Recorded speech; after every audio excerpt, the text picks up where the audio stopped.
You're more likely to be killed by a cow than a shark. And yet, sharks terrify us on a primal level. It's why your heart jumps when something brushes your leg or a shadow moves beneath you in open water.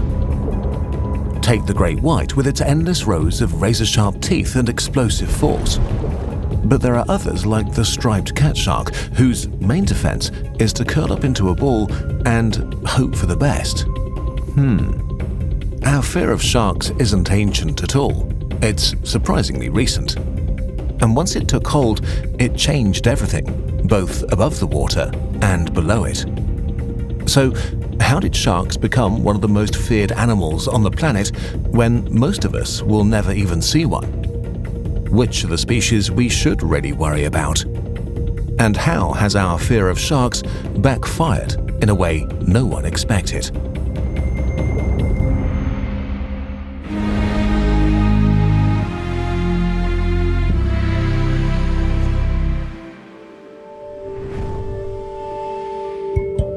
July 1st, 1916. 25-year-old Charles Van Sant and his family are en route to the Jersey Shore for the weekend, a refreshing getaway from the sweltering summer heat. The beach is packed with families enjoying the 4th of July weekend, the air filled with the sound of children laughing and waves crashing rhythmically on the pale sand.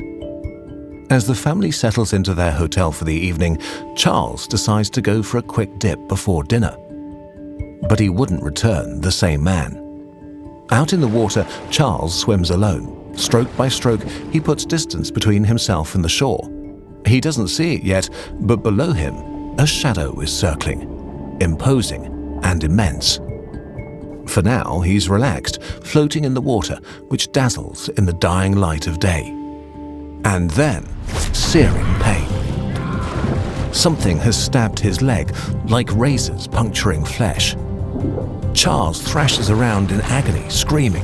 He's desperate to catch his attacker to get an advantage on his next blow. The blue seawater around him turns a brilliant red as fear fills his entire body. He spotted it, his opponent, a huge, ferocious shark. Charles shouts and fights to get away, but it's no use. The monster has sunk its sharp teeth into his thigh, stripping flesh from bone. He's losing blood, and fast. Soon, he'll be dipping in and out of consciousness, which could make him drown. That is, if the shark doesn't finish him off first. On the shore, two onlookers notice the attack for what it is and hurry to Charles's rescue. Sheridan Taylor and Jersey Shore lifeguard Alexander Ott battle their way into the sea, wrestling Charles away from his attacker. The shark didn't give up its meal so easily, though. It follows the trio inland as they drag Charles to shore. Back on land, the rescuers managed to get Charles into the reception of the Ingleside Hotel. But it was too late. He had lost too much blood and died in the hotel at 6:45 p.m. Within the next 11 days, the Jersey Shore was rife with shark attacks. From July the 1st to the 12th, 1916, sharks killed 4 people and severely injured a 5th. But what made these attacks so terrifying is that they weren't supposed to happen. At the time, scientists thought sharks in these temperate New Jersey waters would never harm a person without provocation. The idea was so absurd, it was dismissed as nothing more than an exaggerated sailor's tale. But the summer of 1916 brought a startling reality to light. Sharks weren't harmless. They can and do kill for seemingly no reason at all. The 12 days of terror on the Jersey Shore made headlines across America, sending the public into a panic. Sunbathing in the area declined by 75%, and beach resorts lost about $7.5 million in today's value. The town installed bathing nets in the shallows to give the remaining holidaymakers some sense of safety, but the damage was done. With the attacks of July 1916 seared into American collective consciousness, sharks became monsters. It's a reputation that endures to this day.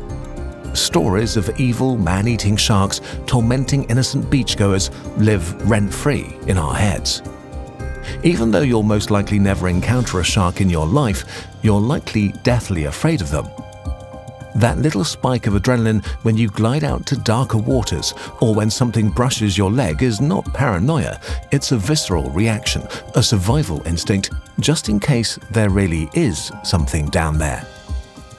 But which ones are actually dangerous? Is our fear of sharks warranted?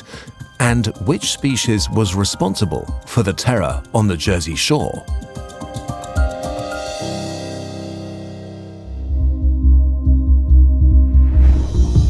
The majority of fatal shark attacks are caused by just 3 species.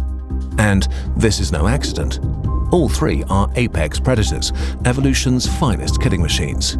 They're large, powerful, and fearless, hunting their prey with the stealth and persistence of a highly trained assassin. Yet each has its own distinctive hunting style. Along tropical coastlines, something massive moves with an eerie, unhurried grace. The stripes on its skin stretch the length of its 5-meter-long body, keeping it camouflaged in the moonlight. Weighing anywhere from 400 to 600 kilos, this is one of the largest sharks in the ocean. With such impressive dimensions, you might assume its hunting style involves high-speed chases. But despite its size, the tiger shark prefers another tactic. As it patrols the water column, the shark sweeps its broad head side to side, scanning for something to eat. It shouldn't be too hard. Tiger sharks are known as the garbage cans of the sea, gobbling up anything they can catch. For them, the sea is a buffet of opportunity. Tonight, turtle is on the menu. The tiger shark is careful. One wrong move, and its cover is blown. It needs to sneak up on the oblivious turtle from behind. Its vertical stripes help it camouflage in the shimmering water, allowing it to approach undetected. Unsuspecting prey don't see them until it's too late. And above water, there are predators using that exact same playbook on you. Right now, your personal information, your home address, phone number, relatives' names, is sitting on dozens of websites you've never heard of. Data brokers collect it, package it, and sell it to anyone willing to pay. Advertisers, scammers, stalkers, you'd be shocked what comes up when you Google your own name. Today's sponsor, Incogni, tracks that data down and gets it removed. Incogni's automated service handles hundreds of known data brokers on your behalf. But with their unlimited plan, you also get custom removals, meaning you can submit a link to any site exposing your information, and a dedicated privacy expert handles the takedown for you. Just find the page, paste the link, and they do the rest. Take your personal data back with Incogni. Use code AURALIS at the link below and get 60% off an annual plan. Thanks to Incogni for sponsoring this video. Now, back to our tiger shark. As it closes in, the turtle's fate is sealed. By the time it realizes what's happening, it's too late. The tiger shark bumps its prey with its snout, testing to make sure it is indeed a turtle. Satisfied, it opens its jaws wide to reveal 50 sharp, serrated teeth. They curve backwards, designed to hook into prey and saw through anything – bone, shell, metal, nothing is too tough. These vicious creatures have been found with license plates in their stomachs, tires, suits of armor, even a video camera still recording. In a single powerful bite, the shark crunches through the turtle's shell like it's a potato chip. The turtle thrashes, but it's no use. Once a tiger shark has you in its grip, it doesn't let go. It shakes its head from side to side, tearing off chunks of flesh. This brutal attack is not unfamiliar to Hawaiian surfers. Every year, 3 or 4 people are victims of a tiger shark attack around the islands. In total, tiger sharks have killed 39 people around the world in completely unprovoked attacks. To stay out of harm's way, maybe it's best to avoid seawater altogether. Or is it? In muggy freshwater streams, another beast is lurking. The silt and debris from the riverbed create a disorienting brown haze. Visibility is very low. Suddenly, something massive glides past you. Close. Too close. You spin around, but it's already gone, swallowed by the murk.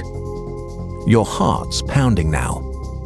You didn't see it, but it's been tracking you for a while now through the electrical field from your heartbeat pulsating across the water. Now you're on high alert. It swims past again, a stocky grey creature about 2.5 meters long, moving with slow, deliberate confidence. A bull shark. Built like tanks, bull sharks have thick bodies, broad heads, and small beady eyes. They're ambush hunters, thriving in murky waters like this. They're one of the only species of shark that can tolerate fresh water and have been found in the Mississippi River, the Amazon, even in golf course ponds after hurricanes. Bull sharks have the strongest bite of any shark their size. When they hit hard and fast. Like the tiger shark, they clamp down and thrash, ripping flesh from bone. In the last 150 years, there have been 104 recorded bull shark attacks, 33 of which were fatal. Many scientists believe that a bull shark was responsible for some of the Jersey Shore attacks. Others think it might have been another type of shark, the one that haunts our holidays and made an entire generation afraid to go in the water, the one that features in every shark movie, TV show, and news story.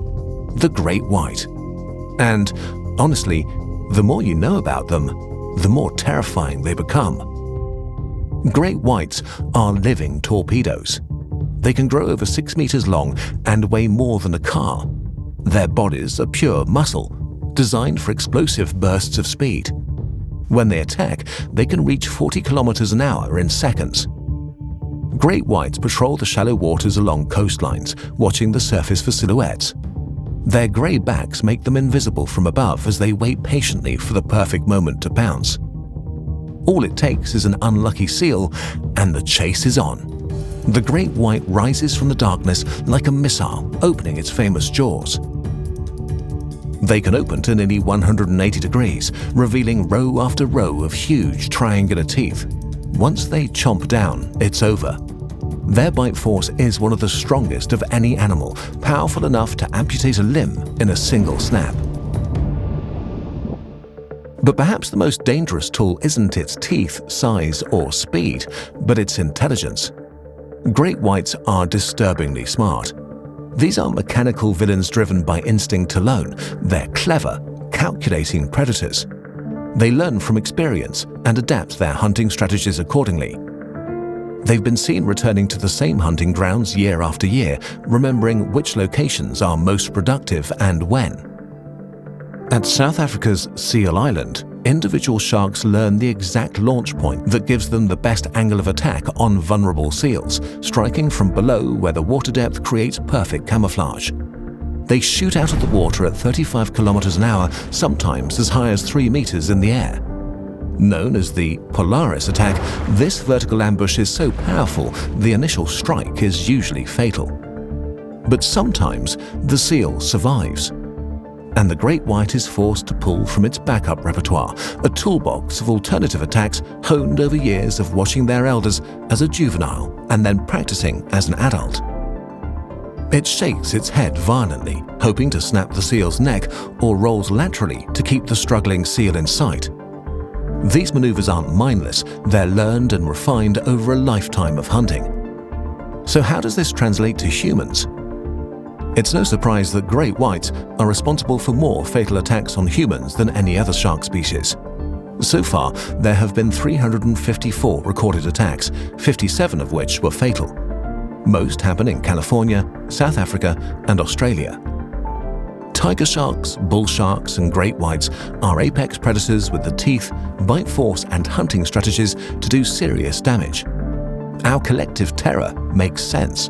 After all, a monster which has evolved to be the perfect hunting machine would make anyone afraid of the water. But is the scale of it justified? These 3 species have only killed 129 people in all of recorded history. Any deaths, no matter the size, are a tragedy, but perhaps we need some perspective. In the US alone, cows are responsible for 22 deaths per year, bees for 53. In fact, you're more likely to get bitten by another person in New York City than by a shark in the entire world. But there are no horror movies about cows or bees terrorizing people. So what does that say about our outsized fear of sharks? Is it really about sharks or our own human psychology?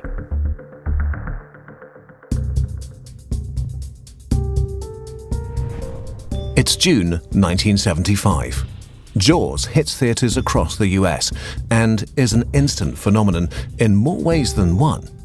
Yes, it breaks all kinds of box office records, but beach attendance this summer drops 28%.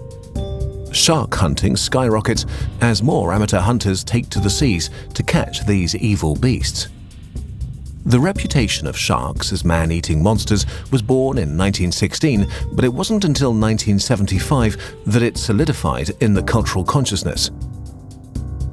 Jaws made sharks into villains on the big screen, spawning an exaggerated public fear of sharks. But why? What is it about this film that speaks to our primal brain? Psychologically, we're wired to fear things that are unpredictable, invisible, and out of our control. Sharks check every box. They live in a world we can't see. They move silently. They're powerful. And in their environment, we're helpless. It's the same reason we're fascinated by serial killers, plane crashes, and natural disasters. Our brains are drawn to threats that feel unbelievable and visceral. A vending machine tipping over is tragic, sure, but not mythic. A cow attack feels like bad luck, especially since most of the time they're so calm and even cute. But a shark attack? That triggers a deep, instinctual terror, the kind that makes a good story. And that's what sells. So, we ran with it. From there came Shark Week, Sharknado, and a whole subgenre of shark horror films. Scientists have spent decades trying to undo the damage. As we learned more and more about sharks, even the man who initially brought them to the big screen eventually regretted his creation. Peter Benchley, the author of the book the movie Jaws was based on, became a marine conservationist. He spent the rest of his life advocating for shark protection, saying, "I couldn't write Jaws today. The extensive new knowledge of sharks would make it impossible for me to create, in good conscience, a villain of the magnitude and malignity of the original." But it was too late. The story was already out there. And once it takes root in the public's hearts and minds, it's near impossible to shake. Our fear of sharks is based on decades of fear propaganda, a media machine that needed a monster to sell blockbusters. So, what are sharks really like then? And how did they go misunderstood for so long?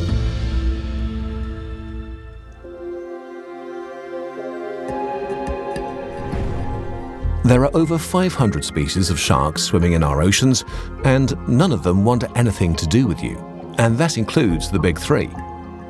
Most shark attacks that turn out fatal aren't done out of malice or a murderous rampage. They're the result of a common behavior the three species share. Tiger sharks, bull sharks, and great whites are naturally curious. When they encounter something unfamiliar in the water, they investigate the only way they know how, with their mouths. They take a test bite to confirm what something is and figure out if it's food. Most of the time, it's a delicious seal or crunchy turtle. But every now and then, they confuse a surfboard or innocent swimmer for a yummy meal. As soon as they bite, they realize their mistake. Humans don't taste right and are far too bony for the shark's liking. But by then, the damage is done. Sometimes, even just a test bite can be fatal or at least severely debilitating. Still, the chance of getting bitten by a shark is about 1 in 11.5 million. You're 750 times more likely to get struck by lightning. If sharks actually wanted to eat us, the fatality rate would be catastrophically higher. The remaining 497 shark species come in all kinds of flavors. Some are gentle giants, others are social and curious in a similar way to dolphins, and others are just lovable weirdos. When you look beyond the killers at the diversity of sharks in the ocean, you realize that almost everything you think you know about these creatures is wrong. We tend to think of sharks as lone warriors, but this isn't true across the board. Port Jackson sharks, for example, form sex-segregated friendships that help with foraging and safety. They return to the same resting spot every year, always in the same group. It's like they share a holiday home with their buddies. This is one of the most recognizable sharks out there. Their uniquely shaped heads give them 360-degree vision and help them pin stingrays down into the sandy seabed. But did you know that some species of hammerhead travel in groups as big as 500? Scientists think this behavior serves to protect the young from predators or to help hammerheads rest and digest after a big night hunt. Most sharks swim in a forward motion with their bellies parallel to the sea floor. But hammerheads have a lazy streak. To conserve energy, they swim on their sides 90% of the time. By tilting their bodies to a 50 to 70-degree angle, they can reduce drag and maximize swimming efficiency. This is a problem the silky shark never has to worry about. Thanks to its velvety skin, it's sleek and powerful, built for speed and long-distance swims. And they certainly put their genetics to good use. One silky shark named Genie was tracked migrating over 27,000 kilometers in under 2 years. Think of silky sharks like the jocks of Shark High School. They're physically fit, active, and like to cooperate in teams. They'll hunt in packs, forming large schools that work together to herd prey. They're curious creatures, regularly approaching divers and boats to investigate. But they've also got the arrogance of the team captain in every high school movie. They've developed the bizarre habit of using whale sharks as scratching posts, rubbing against them to remove parasites. Not that the whale sharks mind. Even though they're the biggest fish in the sea, measuring 18 meters long and weighing over 20 tons, they're gentle giants at heart. Tolerant, unbothered, and utterly harmless, whale sharks spend their days drifting through tropical waters, filter feeding on plankton, krill, and other small fish through their enormous mouths. Divers seek them out specifically because swimming next to a whale shark is one of the most peaceful, awe-inspiring experiences. Basking sharks, the second largest fish, are also gentle filter feeders. Their mouths form a strange, gaping, round shape while they feed that makes them look almost alien. Size and danger don't always correlate the way we think they do. These filter feeders are all enormous and yet completely harmless. But even smaller sharks defy our expectations. The pajama cat shark curls up into a donut when threatened. Hard to imagine it as a ferocious predator when it looks like a sleeping cat. Nurse sharks are one of the most docile shark species out there. They're so relaxed, divers are known to place cameras directly on their backs. Nurse sharks lounge on reefs during the day, lazily piled up in caves and under ledges like an underwater sleepover. You might have heard that sharks die if they stop swimming. Now, this is only partially true. Sharks, like the great white, rely on something known as obligate ram ventilation. Essentially, they cannot pump water over their gills while stationary. So, in order to keep breathing, they have to keep swimming. But nurse sharks don't rely on this, so are able to stop swimming whenever they like. But some take the laziness even further. Grey nurse sharks have the unique ability to turn themselves into a flotation device. At the surface, they gulp just enough air into their stomach to achieve neutral buoyancy. This means when they relax, they'll neither float to the surface nor sink to the bottom. And as a result, they can completely relax, suspended in the water column, and trust they're not moving in any direction. They're genuinely, unapologetically lazy, and we love them for it. Speaking of weird breathing systems, there's another contender who takes things to a whole other level. Camouflaged against the shallow reef, the epaulet shark lives at the mercy of the tide. When the water recedes, it finds itself trapped in dry rock pools or stranded on exposed reefs. Most fish out of water would panic, bouncing helplessly as they baked under the Australian sun. But the extraordinary epaulet has evolved a miraculous strategy to handle this very situation. It activates power-saving mode. It drops its heart rate dramatically and reduces blood pressure by 50%, slows down its breathing, and shuts off non-essential parts of its brain. By doing this, it can survive on its last breath for up to an hour without any brain damage, 15 times longer than a human. Still, the epaulet shark doesn't sit idly by hoping for rescue.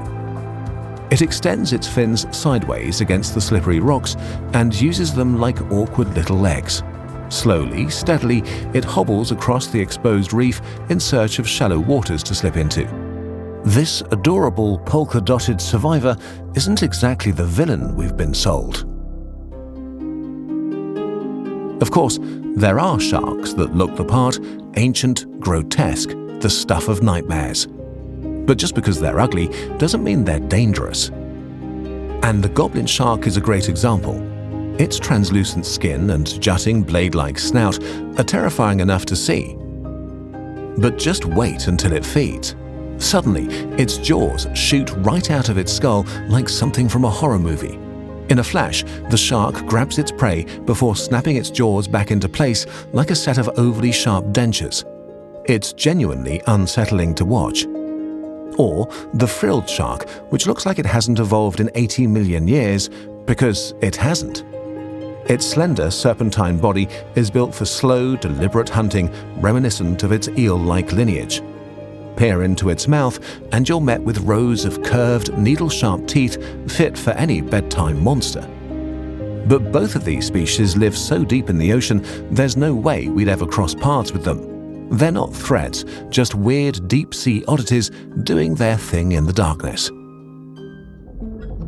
And we're still discovering new shark species all the time. The latest was found off the coast of Western Australia in September 2025. Sharks have been around for 450 million years, longer than trees, longer than Saturn's rings. They've survived 5 mass extinction events, some of which wiped out 90% of life on Earth. Some are gentle giants, some have friends, some walk on land. Some have jaws that shoot out of their heads. But they're all just trying to survive in their own quiet corners of the ocean, completely uninterested in us. And yet, their populations are collapsing. Since the 1970s, shark numbers have plummeted by over 70%. Some species have declined by more than 90%. In just 50 years, we've brought them to the brink. Humans kill 100 million sharks every single year. By all accounts, sharks should be more afraid of us than we are of them. So, what fuels this killing frenzy? How did it get so out of hand? And, most importantly, what happens when we wipe out a few dangerous predators from the ocean?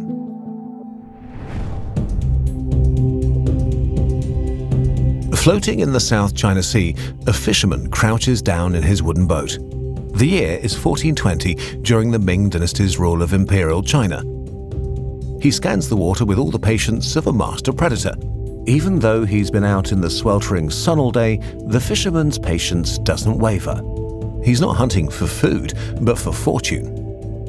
You see, at this time, a certain kind of dish had become incredibly popular among the imperial court and elite class. But it required a very specific ingredient, one that often involves a dance with death. Suddenly, a dark shape approaches his boat. But the fisherman remains calm. This is the moment he's been waiting for. As the creature starts to circle, the fisherman readies his harpoon. He must time his attack perfectly.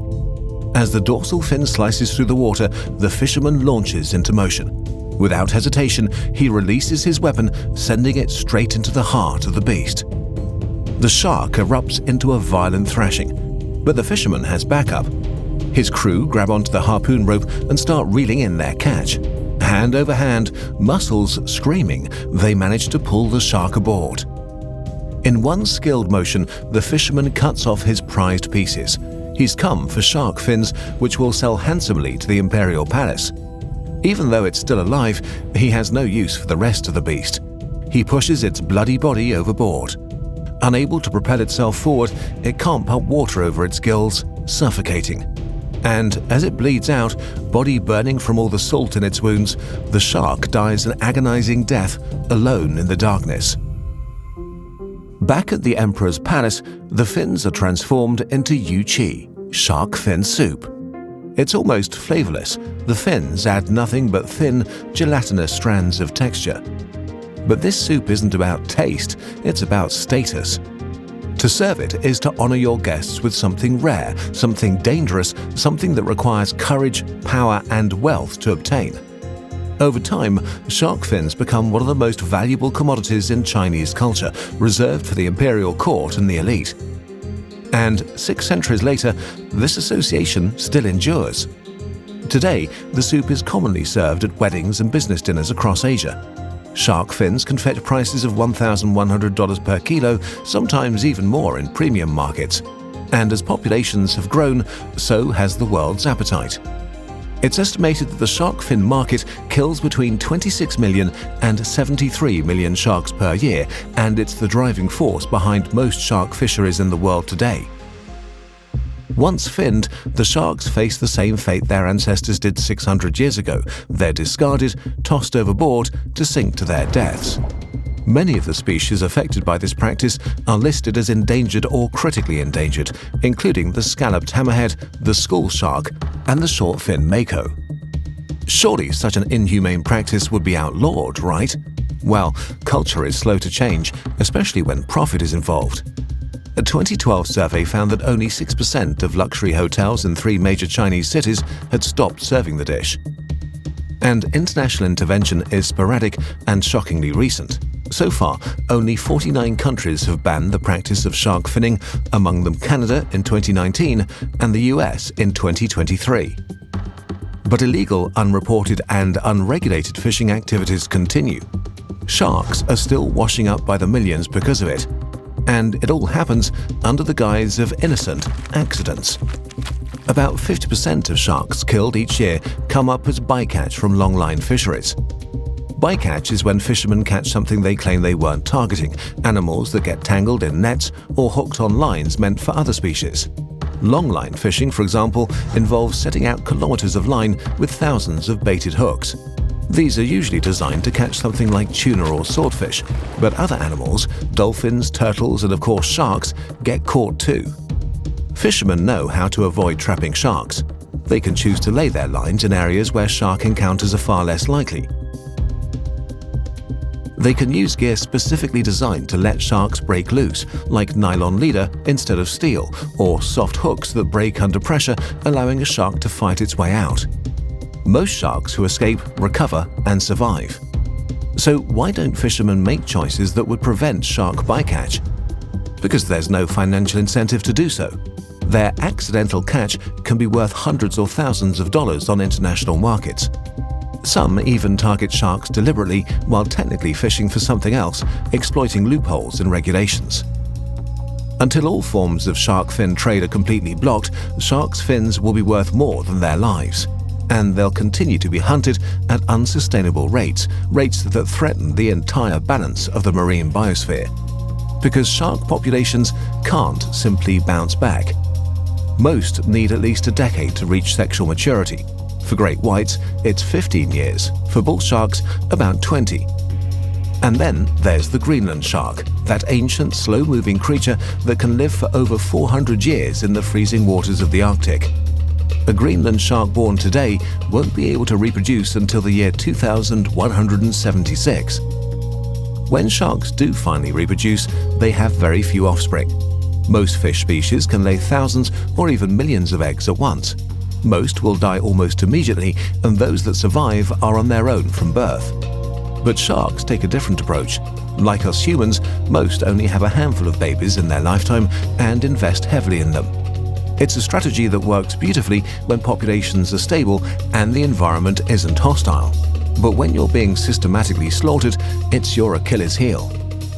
Sharks grow slowly, mature late, and don't reproduce often. If you kill a juvenile great white today, you're not just removing one shark from the ocean, you're removing all the offspring it would have had over the next several decades of its life. So, even if we completely stopped fishing tomorrow, it will take shark populations decades to recover from the devastation we've already caused. We've spent the last 50 years painting sharks as the villains, ferocious predators terrorizing us with their evil glare and nightmarish jaws. But in reality, they're the ones desperately fighting for survival. So, what happens if they lose that fight? How would an ocean without sharks look?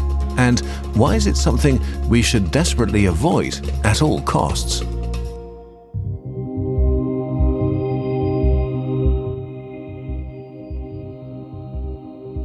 To fully understand how much sharks do to keep our oceans healthy, let's do a little thought experiment. The year is 2100. We've fished sharks into extinction, the last one died a few decades ago. From the shore, nothing seems different. The water is still blue, waves still crash on the sand, tourists still crave beach getaways. But if you dive beneath the surface, you immediately notice something's wrong. There are silvering fish everywhere, schools of them, massive and dense, moving in coordinated clouds that block out the sunlight. Sounds good, right? Surely more fish means a healthier ocean. Except these fish are starving. They've stripped the seagrass beds bare, grazing them down to nothing. Where there used to be underwater meadows swaying gently in the current, there's now just sand and barren rock. Without sharks to keep them in check, their populations have exploded past the point their food sources can sustain them. Coral reefs are consumed by the same fate. Without sharks around to hunt them, herbivorous fish are everywhere. Desperate, they've sucked all the algae out of the reefs and now resort to scraping away at the coral itself. As they turn these reefs to rubble, they're destroying the nursery grounds their own babies rely on for protection. Soon, there will be nowhere safe for their young to hide. The future of the species is on thin ice. These scenarios are not some hypothetical nightmare, they're already happening. In the early 2000s, a bay scallop fishery off the coast of North Carolina collapsed completely. For over a century, it supported entire coastal communities, yet was completely demolished in just a few short years.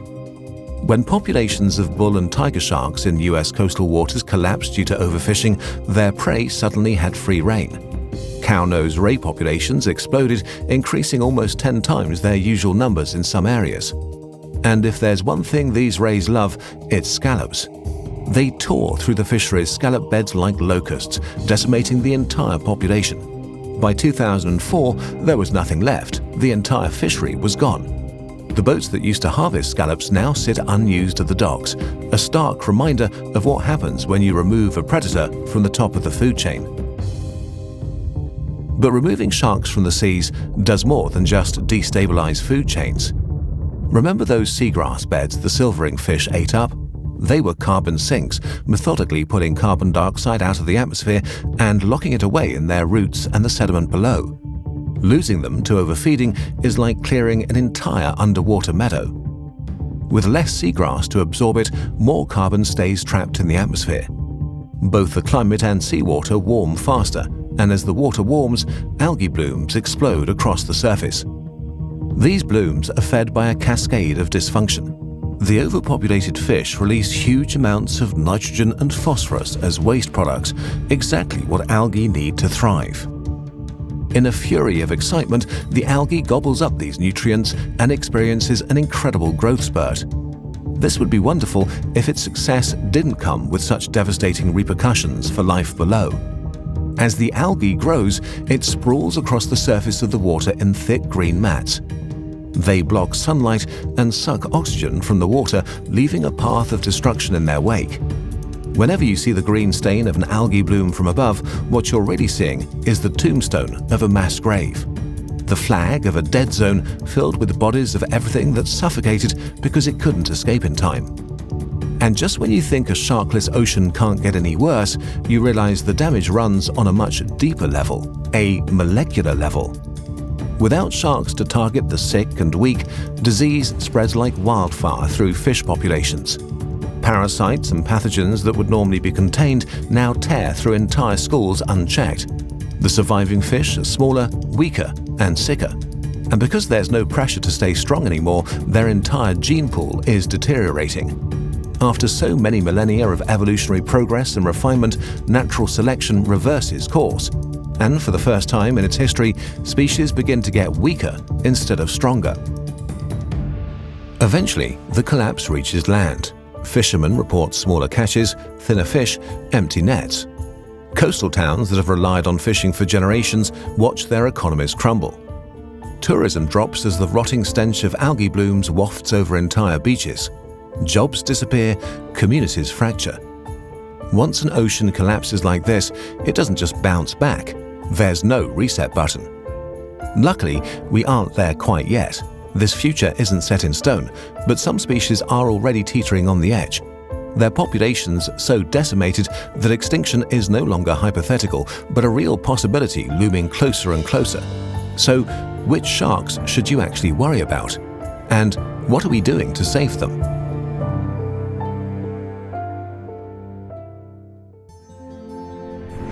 Almost 1/3 of shark species are now threatened with extinction. In just 50 years, shark populations have dropped 71%. And some sharks are being hit harder than others. Out of almost 500 species, 116 are threatened or near threatened. Another 15 are endangered and 11 critically endangered. One victim is the scalloped hammerhead. Because they gather in such massive groups, as many as 500 individuals, they're an easy target for nets. Globally, their populations have declined over 80% in the last 3 generations. Around the Gulf of California, they've all but disappeared. But that's not the only shark to vanish from the region. In 1969, the oceanic white-tip shark was named the most abundant large animal on the face of the Earth by marine biologist Thomas Lineweaver. Jacques Cousteau himself called them the most dangerous of all sharks. Yet today, just 1% of its population lives in Californian waters. They've declined by 95 to 98% across 6 ocean regions, thanks to long-line tuna fisheries and loose bycatch laws. Across the pond in the Mediterranean, it's the same story. Angel sharks, dappled and majestic, once carpeted the European seafloor, but now it might already be too late for them. They're functionally extinct in most of their natural habitat, with most having been caught in trawlers dragging nets along the bottom of the sea. Meanwhile, off the coast of South America, a different kind of net is devastating a small, peculiar-looking shark. The dagger-nosed shark has one of the most restricted ranges of any shark species on the planet. They're found exclusively in shallow coastal waters between Venezuela and northern Brazil, an area popular for gillnet fishing. Most of these fisheries target commercial species like Spanish mackerel and king weakfish. But dagger-nosed sharks end up as bycatch here too. Since the 1990s, gillnet fishing in their habitat has tripled and their populations dropped by 90% in the same time span. Even though dagger-nosed sharks have been legally protected in Brazil since 2006, weak enforcement means that little has changed. By 2016, the scientists estimated only 250 mature individuals remained in the wild. By now, they're not even showing up in bycatch anymore because there are so few left. I could go on, but you get the picture, and it's bleak. But it doesn't have to be this way. In 1993, the US implemented a fisheries management plan for sharks in the northern Atlantic, and the results were remarkable. According to a 2023 study, 6 out of 11 surveyed species, including the scalloped hammerhead, great hammerhead, tiger shark, and more, are showing clear signs of recovery. The blacktip shark was declared overfished in 1998, but by 2018 they had bounced back so beautifully that sustainable fishing limits could safely be quadrupled. In the North Atlantic, the numbers are promising. Here, protections exist. Strong science-based management and enforcement are helping sharks recover. But success in one region can be undone by unregulated fishing elsewhere. The Southern Atlantic benefits from no such protections, and the difference is stark. There's still a lot of work to do. But the good news is we have proof that when we actually commit to protecting these animals, our regulations work.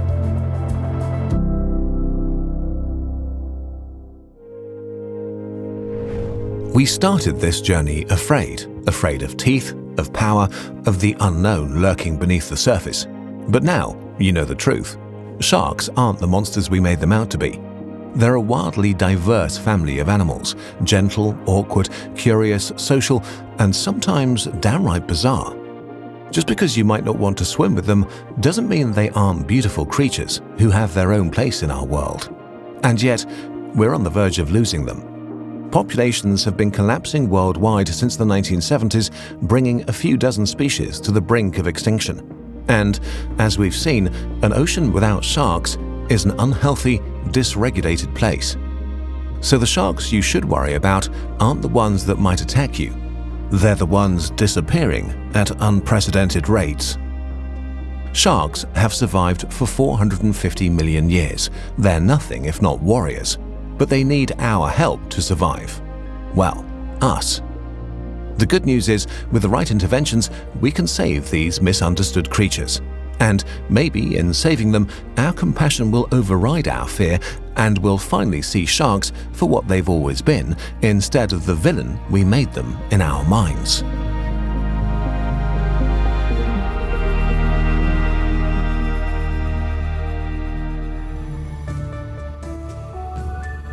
Speaking of villains, have you noticed how many cheap, soulless AI documentaries there are on YouTube these days? This documentary was created with no AI by 14 brilliant people who love telling stories about the natural world we all share. But for every $1 we spend on production, YouTube only pays us back 30 to 40 cents. We launched this documentary series to fight back against the endless barrage of AI slop riddled with inaccuracies and misinformation. But now we need your help, or this series is in danger of going extinct. For the cost of a cup of coffee, you can join our mission on Patreon by investing in quality scientific storytelling from real people. We need 500 of you to join as paying members to make this possible, so every sign-up makes a huge difference. And if you can't, that's okay. Like this video, share it with a friend, or drop a comment about your experience with AI documentaries. It's time for YouTube to pay attention and fix the misinformation problem. Thanks for watching. I'll see you next time.